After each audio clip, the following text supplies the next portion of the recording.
Hello, my brothers and sisters. God bless you all. Just going to do a quick talk, uh, Bible chat. There's something right now about sexual immorality, right? Living a life of immoral, sinful nature. This desires of the sinful nature, the passion of the flesh.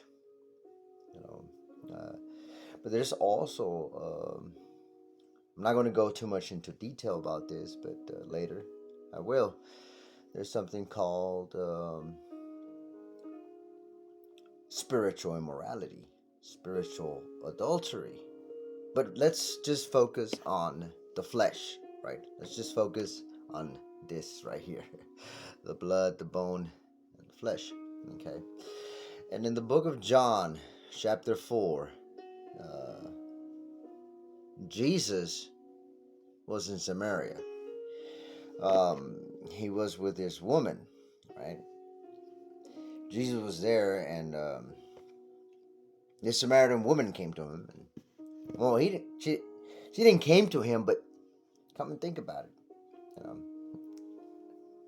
God drew her there that day. Um, she ran out of water that day. Jesus knew. He knew she was going to be there. So she went there, and she was drawing water out of the well. And Jesus said, can I get something to drink? Will you give me a drink? The disciples had gone out. He was by himself, this woman, Samaritan and a Jew. And she said, you are a Jew and I am a Samaritan woman. How can you ask me for a drink? Because during that time, Jews and Samaritans didn't associate. It just couldn't be together. You couldn't see them talking. It was a conflict among race. And the story goes on. Jesus said, if you knew the gift of God and who it is that asks you for a drink, you would have asked him, and he would have given you living water. And she said, sir, you don't have anything to draw water from. The well is deep. Are you greater than our father Jacob? Where can this living water be, first of all? And she asked, are you greater than our father Jacob? Jacob was given later that name of Israel, the father of the 12 tribes. And, well, this is the thing. He goes on, right? To, whoever drinks of this water that I'm offering, you won't thirst again. And she says, well, always give me. The woman said, sir, give me this water so that I won't get thirsty and have to keep coming here to draw water. Jesus says, go call your husband. He told her, go call your husband and come back. She said, I have no husband, she replied. I have no husband.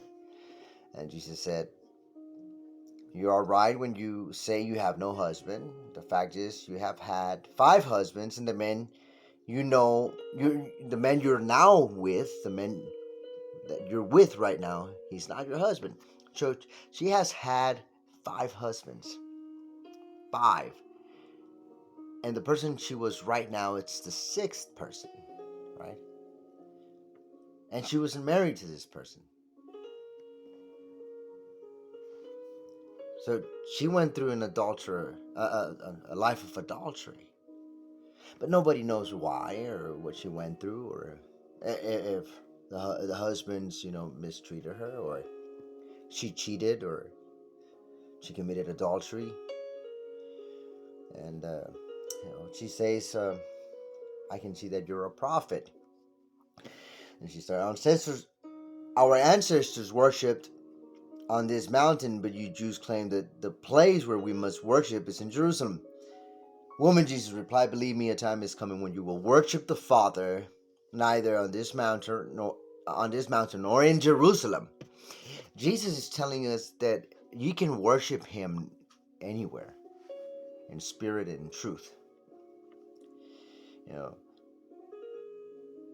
yet a time is coming and has now come when the true worshippers will worship the Father in the spirit and in truth, for they are the kind of worshippers the Father seeks. God is spirit, and his worshippers must worship in the spirit and in truth. And then she says, well, when the Messiah comes, he's going to make things, you know, he's going to explain things, he's going to make things known, right?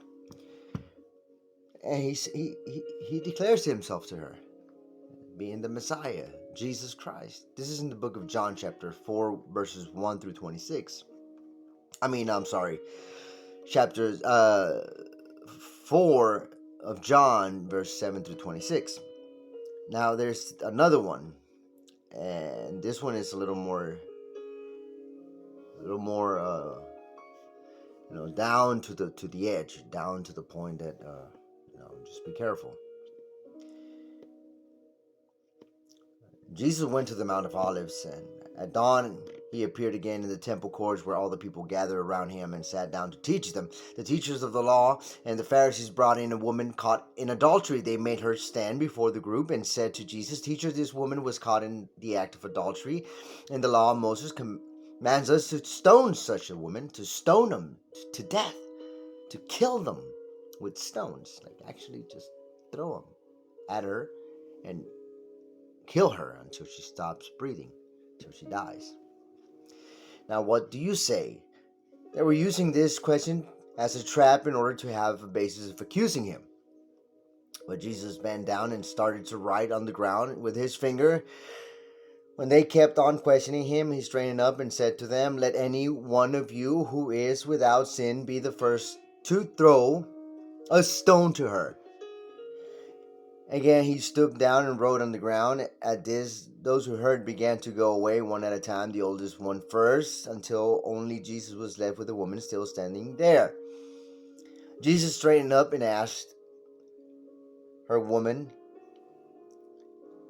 where are they? Has no one condemned you?" "No one, sir," she replied. "Then neither do I condemn you," Jesus declared. "Go now and live a life without sin." Later in the chapter, it explains more about the sight, the truth. That truth will set them free. Well, this truth set this woman free, right? And it also set the Samaritan woman free. The only difference is that one was a Jew, the other one was a Samaritan woman. Samaritan woman and a Jewish woman. Now, the Jewish woman was about to die. The other woman, she was about to get some water from the Messiah. What a big difference, right? One was going to get some water and she got the Messiah. The other one was about to die. And Jesus saved her. And he knew it was real, because he said, "Don't sin anymore." Was the other woman not sinning? Not living a life of mortal sin? Yes. The only difference is that God cares for his people. Samaritans during that time were not declared, people of God. We are his people now, because he said Gentiles. He was showing us during that scripture difference of chapters. John chapter 8 verse 1 through 11 is the woman caught in adultery. John chapter 4 verse 7 through 26 is the woman caught, getting water and conversing with Jesus, and had 5 husbands, and the one that she was living was not her husband.